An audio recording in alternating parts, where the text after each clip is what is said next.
সবজির চারা উৎপাদন করে তাক লাগিয়ে দিয়েছেন কুমিল্লার একটি গ্রামের মানুষ। বিপুল এই কর্মযজ্ঞে যুক্ত গ্রামের একাধিক পরিবার। প্রায় ৩০টি সবজির চারা উৎপাদন করেন তারা। সরবরাহ করা হয় দেশের বিভিন্ন প্রান্তে। এইচ এ মহিউদ্দিনের তথ্য, চিত্রে ডেস্ক রিপোর্ট। কুমিল্লার বুড়িচং উপজেলার সমেশপুর চারা গ্রাম নামে পরিচিত। এখানকার মানুষ প্রবাসে না গিয়ে গ্রামেই হয়ে উঠেছেন স্বাবলম্বী। উৎপাদন করছেন বিভিন্ন জাতের সবজির চারা।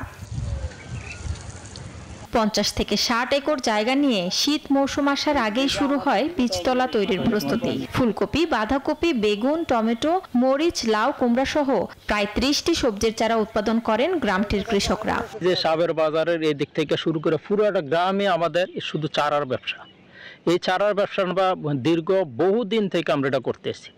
এটা কইরা মোটামুটি আমরা অনেক লাভবান। আগে শ্রমিক দিয়ে করানো গেছে, ফুসাইছে, আমাদের বীজের দাম কম ছিল, এখন বীজের দাম বেশি, জায়গার দাম বেশি, তাই এখন আমরা নিজেরা দিয়ে করি।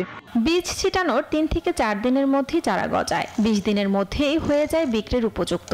একটি চারা আকার, আকৃতি ও ফলন ভেদে ১ টাকা থেকে সর্বোচ্চ ২.৫ টাকায় বিক্রি হয়। প্রতি বছর ভাদ্র মাসে শুরু হয়ে আশ্বিন, কার্তিক ও অগ্রহায়ণ এই ৪ মাস ধরে চলে চারা উৎপাদনের কর্মযজ্ঞ।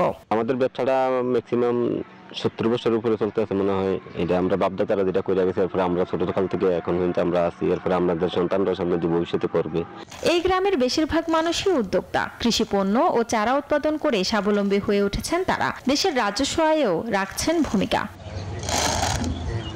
Desk report, news 24।